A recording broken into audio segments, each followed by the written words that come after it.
जो फरमाया ना कि अस्सलामु अलैकुम रहमतुल्लाहि व बरकातुहू। दोस्तों, वज़ू के फ़जीलत और बरक़ात पर ख़ूबसूरत गुफ्तगू है, इससे आप सुने। सुभान अल्लाह, वज़ू ये कमाल की नेमत है। मुबारक हो उन्हें जो रोज़ाना कई बार वज़ू करते हैं। पाँचों वक्त नमाज पढ़ने वाले को कई बार वज़ू करने का मौका मिलता है। और अगर वज़ू की आदाब पर भी अमल हो, वज़ू की बातों पर भी तवज्जो हो, नबी पाक के अंदाज पर तवज्जो हो, तो फिर देखिए कैसी बरकतें मिलती हैं। यहाँ एक और बात बड़ी खूबसूरत है कि हज़रत उस्मान गनी रदी अल्लाह तआला अन्हु जो फरमाया ना कि चेहरा धोने से चेहरे के गुनाह, हाथ धोने से हाथ के, सर का मसा करने से सर के, और पाँव धोने से पाँव के गुनाह जड़ जाते हैं। मुफ्ती अहमद यार खान नईमी इसी मफहूम की एक हदीस के तहत फरमाते हैं, ख्याल रहे कि यहाँ सिर्फ इन आज़ा यानी हाथ, सर और पाँव और चेहरे के गुनाह मुराद नहीं है, बल्कि फरमाया वज़ू की बरकत से सारे, यहाँ तक के दिल और दिमाग के गुनाह भी माफ़ हो जाते हैं। हाँ, जब बंदा वुजू करता है ना तो ये सारे गुनाह माफ हो जाते हैं। हाँ, आपने वजाहत की कि ये गुनाहे सगीरा माफ होते हैं। हाँ, गुनाहे कबीरा तौबा के बगैर माफ नहीं होते। और बंदों के हुकूक, अगर हुकूकुल इबाद का मामला है तो वो साहिब हक से माफ़ी लिए बगैर माफ नहीं होते। तो बहरहाल अगर कोई शख्स अच्छी तरीके से वुजू करे तो उसके सारे आज़ा के गुनाह जो हैं, सगीरा गुनाह जो हैं, उस पानी के साथ निकल जाते हैं। और सुभान अल्लाह, अल्लाह वालों को ये बातें नज़र भी आ जाया करती थी। इमाम आज़म अबू हनीफा, करोड़ों हनफियों के पेशवा हजरत नोमान बिन साबित रदी अल्लाह तआला का मामला यह है कि आप जब वुजू फरमाते थे ना तो जब दूसरे लोग आपके साथ वुजू करते थे तो जो उनके गुनाह झड़ते थे ना, आप उन गुनाहों को भी देख लिया करते थे, हैं, आपको नजर आ जाया करते थे। तो एक बार क्या हुआ कि आप वुजू कर रहे थे, आपके साथ ही कोई बंदा वुजू कर रहा था, तो आपने देखा कि उसके वुजू से पानी टपक रहा है। तो आपने कहा, ए बेटे, माँ बाप की नाफरमानी से तौबा कर ले। उसने कहा, मैंने तौबा की। अब एक और शख्स वुजू कर रहा था तो आपने उसको कहा कि मेरे भाई बदकारी से तौबा कर ले। उसने कहा, हुजूर मैंने तौबा की। तीसरे बंदे को देखा वुजू करते हुए, आपने कहा शराब नोशी और गाने बाजे से तौबा कर ले। उसने कहा, हुजूर मैंने तौबा कर ली। यानी आप वुजू करते हुए उन पानी के कतरों में उन लोगों के टपकते हुए गुनाहों को देख लेते थे। लेकिन कमाल आपकी निगाह है और तकवा कैसा है कि आपने अल्लाह की बारगाह में दुआ की, या अल्लाह मैं लोगों के ऐब नहीं देखना चाहता। ये जो मुझे ये नजर मिली है ना, ए रब्बे करीम, मुझे इस कशफ को खत्म फरमा दे, मैं नहीं देखना चाहता। और आपकी दुआ कबूल हुई। फिर आपको लोगों के वजू में टपकते हुए उस पानी के कतरों के साथ जो गुनाह थे वो नजर आना बंद हो गए। अब मेरे प्यारे इस्लामी भाइयों, यहाँ भी बड़ी प्यारी बात सीखने को मिल रही है। ये तो चले पता, हमें हदीस से भी पता चल गया कि गुनाह माफ हो जाते हैं, लेकिन लोगों के ऐब जानना, इनको नजर आते थे, इन्होंने दुआ करके बंद करवा दिए और हम तलाश कर रहे होते हैं। हमारे कुछ लोग तो काम ही यही करते हैं, यार ये किधर जाता है जरा मालूम करो ना, है कुछ इसके बारे में पता चल जाए। अल्लाह अकबर। और अगर पता चल जाए तो अब चैन नहीं आता कि जरा मैसेज चलाएं, जरा है व्हाट्सएप चलाएं, लोगों को बताएं, हाँ हाँ वही जिसने इतनी बड़ी बड़ी बातें करता था ना, उसका ये प्रॉब्लम है, उसके बच्चे का ये प्रॉब्लम है, उसके घर में ये मसला है। याद रखिए, हदीस पाक का मजमून है कि जो किसी के ऐब खोलता है उसके ऐब खोल दिए जाते हैं, और जो किसी के ऐब छुपाता है अल्लाह उसके ऐब भी छुपा देता है। अगर जिंदगी में किसी के ऐब पता भी चल जाए ना तो हम पर वाजिब तो नहीं सबको बताएं, हम भी तो इंसान है ना। आपको पता है हमारे कितने ऐब है जो लोगों को नहीं पता। हमारे अकेले में किए गए अगर गुनाह लोगों को पता चल जाए, हमारी खताएं लोगों को पता चल जाए तो कोई मुंह ना लगाए। अल्लाह ने हमारे ऐब छुपाए हैं और हम चाहते हैं ये छुपे रहें, लेकिन दूसरों के ऐबों की बड़ी तलाश रहती है। ना करें ऐसा। जिंदगी का एक उसूल बना लें कि कभी किसी की ऐबों की जुस्तजू में भी नहीं रहना। और अगर किसी का ऐब पता चल भी जाए, अच्छा एक प्रॉब्लम पता है क्या, किसी का ऐब पता चला कंफर्म भी नहीं करते ना, मालूम पता चला वो बात ही झूठी थी, लेकिन हमें तो बस मौका मिल गया है दूसरों को बताने का। ऐसा बिल्कुल भी ना करें। ये इतना मजमूम अमल है। अल्लाह सत्तार है, वो ऐबों को छुपाने वाली जात है, तो हमें भी उसके हम बंदे हैं ना, हमें भी ऐबों को छुपाना है। और याद रखिए, अगर कोई किसी को जलील करने की कोशिश करता है, जब उसके ऐब खुलते हैं ना तो वो दुनिया में किसी को मुंह दिखाने वाला नहीं बनता। अच्छा फिर एक और प्रॉब्लम पता है क्या, कोई शख्स बेचारा गुनाह करता था, गलत काम करता था, तौबा कर ली, उसने वो काम छोड़ दिया, अब भी उसको वो काम याद दिलाया जाता है, तुम तो पहले ये करते थे ना। अल्लाह अकबर। रिवायतों में आता है जो किसी को पिछले कामों पर, पिछले गुनाहों पर आर दिलाएगा, डर है कि ये खुद उस गुनाह में मुब्तला हो जाएगा। तो कभी भी जिंदगी में किसी को अगर किसी का माजी ऐसा है और उसने तौबा कर ली, अल्लाह करीम है। बल्कि औलिया किराम की सीरत तो पढ़ो ना यार। कई औलिया किराम ऐसे थे जो पहले से नेक नहीं थे, डाकू हैं, डाकू थे हज़रत फुज़ैल बिन इयाज़, मगर तौबा की और औलिया के सरदार बन गए। तो अल्लाह किसी की तौबा कबूल फरमा ले और उसको जनाब वलियों का सरदार बना दे। हम कौन होते हैं उसको पिछले मामलात पर आर दिलाने वाले। तो बहरहाल ये बात भी बड़ी अहम है जो हमने समझनी है। अब और खूबसूरत बात सुनिएगा कि इमाम गजाली रहमतुल्लाह तआला फरमाते हैं, क्या बात है इमाम गजाली की। देखो हम बचपन से सुन रहे हैं पानी हो तो वजू करो, पानी ना हो तो तयम्मुम करो, लेकिन इमाम गजाली कैसी कमाल की बात लाए। आप फरमाते हैं कि वजू और गुस्ल के लिए अल्लाह करीम ने दो चीजें मुकर्रर फरमाई, पानी या मिट्टी। पानी से हम वजू या गुस्ल करते हैं, मिट्टी से तयम्मुम करते हैं। इमाम गजाली फरमाते हैं जरा गौर करो, दुनिया में ये दोनों चीजें आग बुझाने के काम आती हैं। अब गौर से सुनिएगा, आग लग जाए तो क्या करना है, पानी डालना है, पानी ना हो तो मिट्टी डाल दे फिर भी आग बुझ जाती है। सुभान अल्लाह। तो फरमाते पानी और मिट्टी दोनों ही आग बुझाने का काम करते हैं। लिहाजा जब मोमिन आदमी वुजू के लिए या गुस्ल के लिए पानी इस्तेमाल करता है या जनाब मिट्टी इस्तेमाल करता है तो इंशाअल्लाह अज़्ज़ व जल उससे जहन्नम की आग बुझ जाएगी। अच्छा, अब दुनिया में आग ज्यादा हो तो पानी भी ज्यादा चाहिए, थोड़ा सा पानी बड़ी आग को नहीं बुझाता। और दुनिया की आग से 70 गुना ज्यादा आग है मजबूत, और इतनी खतरनाक आग है जहन्नम की।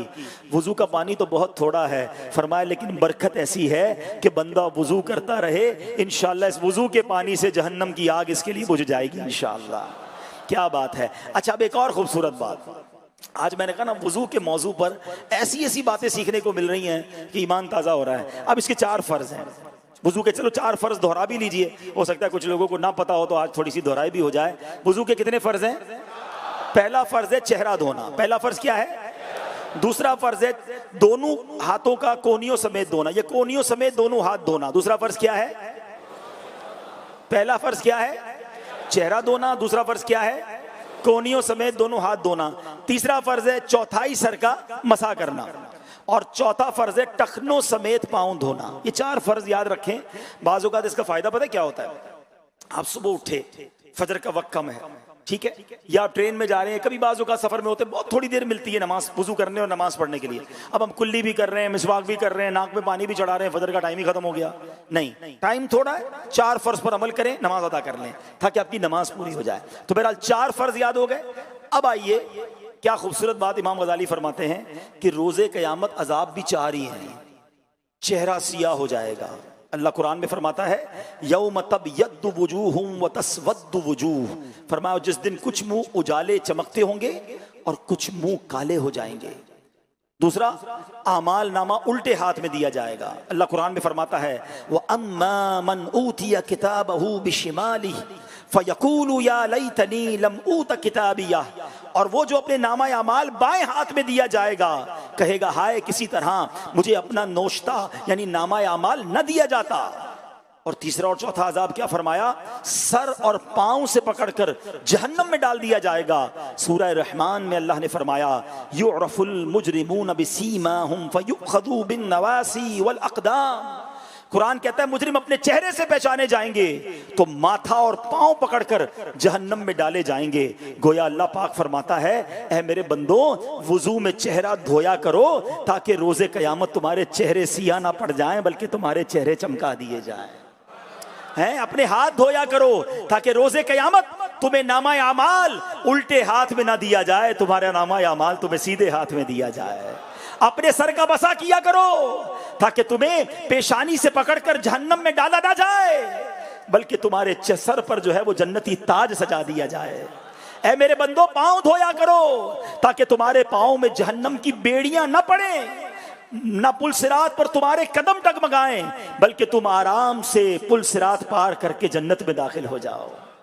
सुभान अल्लाह, क्या बात है वुजू की। अगर बार बार वुजू करते रहें, सही तरीके से वुजू करते रहें, और सुभान अल्लाह अब इसकी अगर साइंटिफिकली बात की जाए तो अब तो ये प्रूफ हो चुका है कि जनाब अगर वुजू किया जाता है, लोग कहते हैं डिप्रेशन या किसी तरीके की एंजाइटी है, बंदा घबराहट में है, उसका मुंह धुला दिया जाए, उसके हाथ धुला दिए जाएं, तो उसका जो है बहुत सारा टेंशन रिलीज हो जाता है। बड़े बड़े साइंटिस्ट और डॉक्टर्स अब कहते हैं कि जनाब हमने गौर किया कि मुसलमानों में मायूसी और डिप्रेशन जो है वो कम है दीगर कौमों में, क्योंकि वो वुजू करते हैं, और जब वो वुजू करते हैं तो मायूसी का लेवल जो है वो कम हो जाता है। इसी तरह पिछले सालों में जो कोविड आया था, बड़ी लोगों ने तहकीकें की कि जनाब दुनिया के कई मुल्कों में लाखों की तादाद में लोग दुनिया से चले गए, मगर मुसलमानों में हमने इसकी हलाकतें या इसकी तकलीफें कम देखी। जब बहुत ज्यादा तहकीक की गई तो एक तहकीक ये भी आई कि कोविड में बार बार कहा जाता था अपने हाथ को धोएं, अपने मुंह को धोएं, अपने नाक को साफ करें। सुभान अल्लाह, जो मुसलमान वुजू करते थे वो ऑटोमेटिकली जरासीम से पाक हो रहे थे।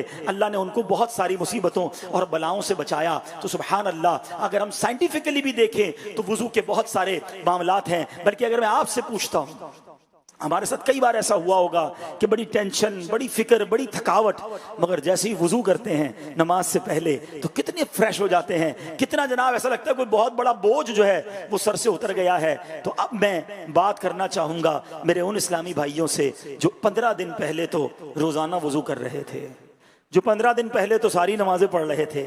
अरे अभी 15 दिन ही तो हुए हैं, कहाँ चले गए हो? क्यों मस्जिदें खाली हो गई? क्यों जनाब वुजू खाने पे वो नमाजी वुजू करते नजर नहीं आ रहे?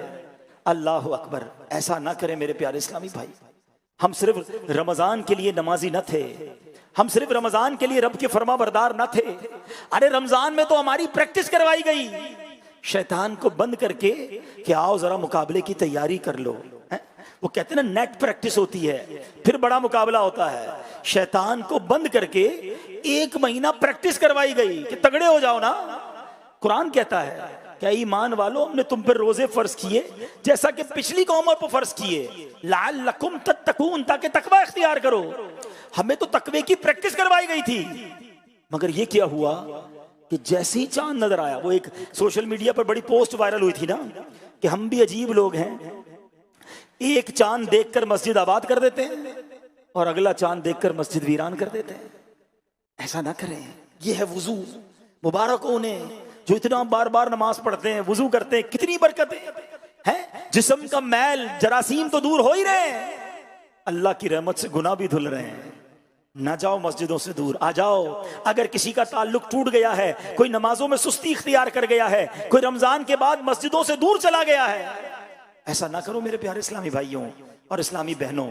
खुदारा फिर से एक बार अपना ताल्लुक जोड़ लें और शैतान को ये जवाब दें कि हम रमजान में भी अल्लाह के बंदे, हम रमजान के बाद भी अल्लाह के बंदे हैं। हमने रमजान में भी नमाजें पढ़ी हैं और इंशाअल्लाह अब सारा साल नमाजें पढ़ेंगे इंशाअल्लाह। सो दोस्तों, आपने कमाल की गुफ्तगू को समाअत किया जो वज़ू के ताल्लुक़ से था।